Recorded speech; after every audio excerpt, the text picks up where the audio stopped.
तिसऱ्या युनिटमध्ये अर्थातच ऐतिहासिक संशोधनाची साधने, सोर्सेस ऑफ हिस्टॉरिकल रिसर्च यामध्ये आतापर्यंत आपण साधनांची ओळख करून घेतलेली आहे. साधनांचा अर्थबोध जाणून घेतलेला आहे. साधन म्हणजे काय, साधनांचे स्वरूप, त्याचबरोबर साधनांचे प्रकार या संदर्भात आपण विचार केलेला आहे. साधनांच्या प्रमुख प्रकारामध्ये प्राथमिक साधने आणि दुय्यम साधने या संदर्भात विचार केलेला आहे. प्राथमिक साधनांचे स्वरूप, प्राथमिक साधनांचा अर्थबोध, त्याचबरोबर प्राथमिक साधनांची वैशिष्ट्ये आणि प्राथमिक साधनांचे महत्त्व हे देखील आपण विचारात घेतलेले आहे. तदनंतर दुय्यम साधनांसंदर्भात आपण विचार केला. दुय्यम साधनांचा अर्थबोध आपण समजून घेतलेला आहे. दुय्यम साधनांचे स्वरूप, दुय्यम साधनांचे वैशिष्ट्ये, महत्त्व या संदर्भात याआधी आपण विचार केलेला आहे. एकूणच साधनांच्या संदर्भात आपण या ठिकाणी जो काही सविस्तर उहापोह विचारात घेतलेला आहे आणि म्हणूनच ऐतिहासिक संशोधनामध्ये साधनांचे जे काही हे महत्व आहे ते अनन्यसाधारण स्वरूपामध्ये दिसून येते. त्यानंतर मुळातच या साधनांच्या एकूण स्वरूपानंतर आपण पुढे विचार करणार आहोत लिखित साधनांसंदर्भात. आता यामध्ये लिखित साधनांचा जो काही अर्थबोध आहे तो अर्थबोध या लिखित साधनांसंदर्भातील उपलब्धता आणि लिखित साधनांचे वर्गीकरण या संदर्भात आज आपण विचार करणार आहोत. तर जाणून घेऊया लिखित साधनांसंदर्भातील सविस्तर विश्लेषण. लिखित साधन म्हणजे काय या संदर्भात आपण विचार करत असताना मुळातच लिखित साधने ही इतिहासाचे संशोधन करीत असताना लिखित स्रोत साधने, ऐतिहासिक पुरावा म्हणून जो काही अनन्यसाधारण मानला जातो यांना अव्वल दर्जाची साधने असे देखील म्हटले जाते. म्हणजे लिखित साधनांना अव्वल दर्जाची साधने देखील म्हटले जाते. यामध्ये संशोधक ज्या काळातील विषयाचा अभ्यास करीत असतो त्या काळासंदर्भातील ही अव्वल दर्जाची साधने म्हणून ओळखली जातात. आता याच्यामध्ये या लिखित साधनांमध्ये विचार करता यात गुप्त पत्रव्यवहार, समकालीन कागदपत्रे, आत्मवृत्ते, आठवणी, वृत्तपत्रे, राज्यकारभाराची कागदपत्रे, जमा खर्च, धार्मिक सनदा इत्यादींचा समावेश हा लिखित साधनांमध्ये होतो. म्हणजेच एकूणच लिखित साधने म्हणजे ऐतिहासिक संशोधनासाठी ऐतिहासिक पुरावा म्हणून जी वापरली जाणारी अव्वल दर्जाची साधने होय. आता या साधनांसंदर्भात आपण जे काही आता प्रकार बघितले तर त्या संदर्भातील एकूण विचार करता ही साधने जी काही आहे ही अव्वल दर्जाची म्हणून ओळखली जाते आणि या दृष्टिकोनातून या साधनांचे जे काही महत्व आहे ते महत्व निश्चितच अनन्यसाधारण स्वरूपामध्ये दिसून येते. आता या साधनांच्या संदर्भातील जी उपलब्धता आहे ती उपलब्धता आपण जाणून घेऊया. लिखित साधनांची उपलब्धता. आता यामध्ये ऐतिहासिक साधनात इतिहासाचे हे जे काही संशोधन आहे त्यामध्ये इतिहासाचे आकलन होण्याच्या दृष्टिकोनातून लिखित साधने देखील अत्यंत महत्वपूर्ण स्वरूपामध्ये ठरतात. प्राथमिक साधनात समाविष्ट असलेल्या विविध साधनांचा समावेश हा या लिखित साधनांमध्ये होतो. म्हणजे प्राथमिक साधनांमध्ये ज्या साधनांचा समावेश होतो, ज्या साधनांचा अंतर्भाव होतो, ज्या साधनांचा एकूणच यामध्ये समावेश असतो त्या साधनांचा समावेश हा लिखित साधनामध्ये असलेला दिसून येतो. ऐतिहासिक पत्रव्यवहार मोठ्या प्रमाणावर उपलब्ध आहे. म्हणजे या संदर्भात अगदी आपण पुणे येथील शासकीय दप्तरखान्याचा जर विचार केला तर यामध्ये मोठ्या प्रमाणात कागदपत्रांचा संग्रह हा दिसून येतो. या संग्रहात जवळपास 39,000 बांधलेले जे काही गठ्ठे आहेत त्यांना रुमाल असे म्हटले जाते. या रुमालात जवळपास 4 कोटी कागदपत्रे जी काही आहेत ती उपलब्ध असलेली दिसून येतात. आता ही सर्व जी कागदपत्र आहेत ती ज्या भाषेमध्ये लिहिलेली आहे त्यावरून त्यांचे 4 गटात वर्गीकरण जे काही आहे ते केलेले दिसून येते.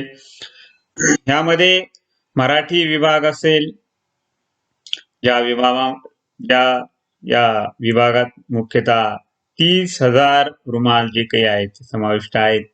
त्यानंतर पार्शियन, गुजराती, इंग्रजी या विभागांचा देखील जो काही समावेश या ठिकाणी दिसून येतो. यामध्ये अनुक्रमे 70,645, 10,518 रुमाल व फाईल्स ज्या काही आहेत त्या उपलब्ध असलेल्या दिसून येतात. आता या रुमालांमधून तसेच इंग्रजी फाईल्स मधून विविध प्रकारची जी काही माहिती आहे ती माहिती उपलब्ध होते. उदाहरणार्थ शाहू दप्तरात शाहूचा दैनंदिन हिशोब, खेडेगावाचा हिशोब, देणग्या, वतने, इनाम, दानधर्म अशा विविध बारकाव्यांसंदर्भात जी काही माहिती आहे ती माहिती उपलब्ध होते.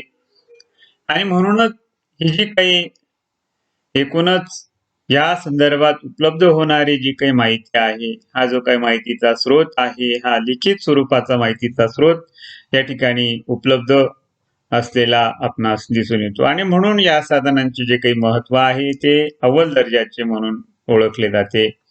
या कागदपत्रांच्या आधारे तत्कालीन सामाजिक आर्थिक परिस्थितीच्या संदर्भातील माहिती मिळते. त्याचबरोबर इतर दृष्टिकोनातून जी काही आहेत ते देखील ही साधनं या अंगाने अत्यंत महत्वपूर्ण स्वरूपामध्ये ठरलेले दिसून येतात. त्यानंतर लिखित साधनांचे जे वर्गीकरण आहे त्या वर्गीकरणासंदर्भात आपण विचार करूया. त्यामध्ये गुप्त स्वरूपाचा पत्रव्यवहार. आता या गुप्त स्वरूपाच्या पत्रव्यवहारासंदर्भात जर आपण विचार केला तर त्यामध्ये सरकारी दरबारी गुप्तपणे पत्रव्यवहार जो काही आहे तो पत्रव्यवहार चालत असे. आणि अशा या पत्रव्यवहारासंदर्भात म्हणजे त्याबाबतची जी काही कागदपत्रे आहेत ती कागदपत्रे घटना घडून गेल्यानंतर लिहिली गेलेली असत. आता ही कागदपत्रे ज्यांनी लिहिली ते अतिशय विश्वासातले म्हणून या लोकांना उद्देशून ही जी काही कागदपत्रे आहेत ती कागदपत्रे लिहिलेली असत. तेही अतिशय विश्वसनीय स्वरूपामध्ये मानले. आणि सामान्य लोकांचा किंवा जनतेचा या पत्रव्यवहाराशी संबंध नसे. अनेकदा सैन्याचे अधिकारी तसेच विद्वान, मुत्सद्दी, बुजुर्ग हे लोक आपले अनुभव, निरीक्षण आपल्या वरिष्ठांना पत्र लिहून कळवीत. आणि अशा गुप्त पत्रव्यवहारांव्यतिरिक्त माहिती विश्वसनीय स्वरूपाची मानली जाते. म्हणजे या गुप्त पत्रव्यवहारातील जी काही माहिती आहे ती माहिती ही विश्वसनीय स्वरूपाची मानली जाते. आणि अशा विश्वसनीय माहितीचा जो काही उपयोग आहे तो उपयोग या ठिकाणी महत्वपूर्ण ठरलेला दिसून येतो. आणि या दृष्टिकोनातून म्हणजे सरकारकडून अशी जी काही गुप्त कागदपत्रे आहेत ती विशिष्ट हेतूने प्रकाशात आणली जात नाहीत किंवा प्रकाशात जी काही आहे ती कागदपत्रे आणि त्या संदर्भातला जो काही विचार आहे त्या संदर्भातली जी काही माहिती आहे ही माहिती या ठिकाणी महत्वपूर्ण ठरते. ब्रिटिश अधिकाऱ्यांनी 1857च्या उठावाच्या वेळी इंग्लंडमधील वरिष्ठ अधिकाऱ्यांशी गुप्तपणे पत्रव्यवहार केला होता. त्याद्वारे इंग्रजांची उठावाबाबतची जी काही भूमिका होती ती भूमिका स्पष्ट होते. इंग्लंडमधील ब्रिटिश म्युझियम मध्ये देखील कंपनी सरकारची सर्व गुप्त कागदपत्रे जी काही आहेत ती गुप्त कागदपत्रे जतन करून ठेवलेली आहेत.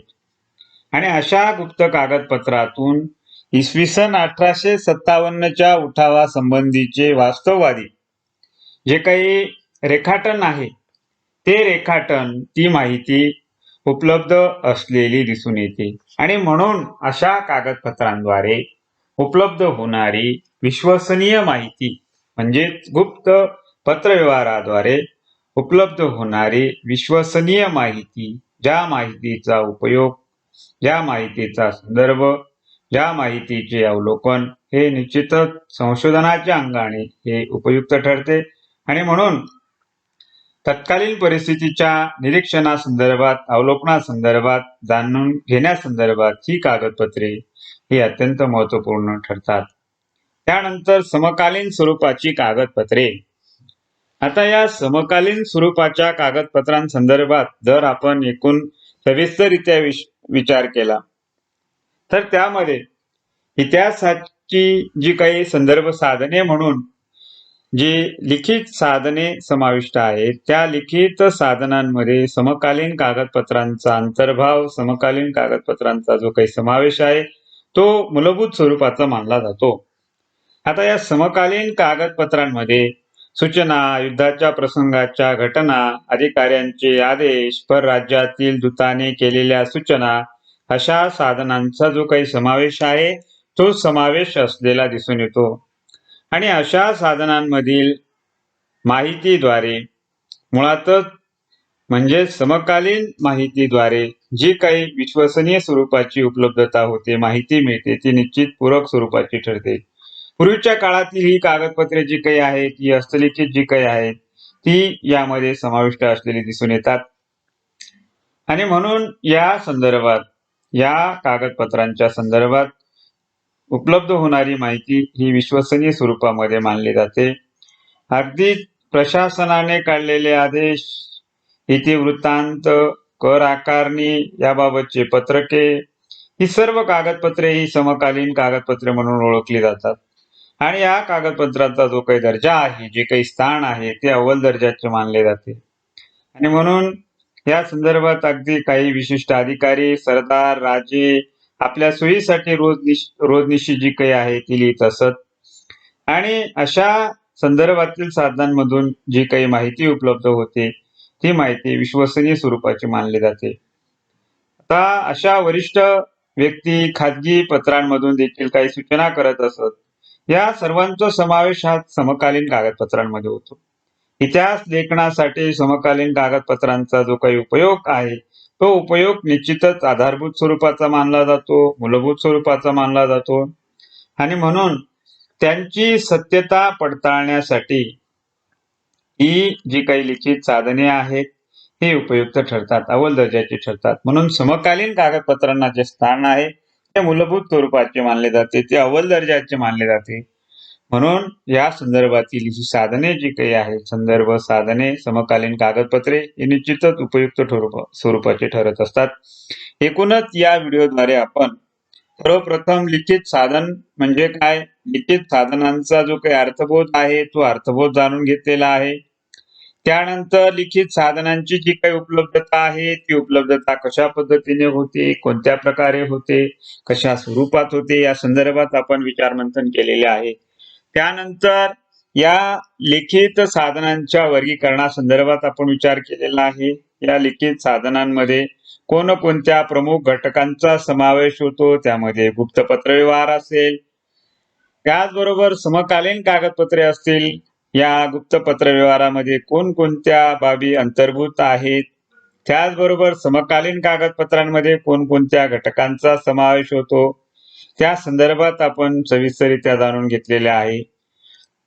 एकूणच यामध्ये आपण लिखित साधन म्हणजे काय आणि लिखित साधनांची उपलब्धता आणि वर्गीकरण या संदर्भात सविस्तर विवेचन आणि विश्लेषण या संदर्भात जाणून घेतलेले आहे.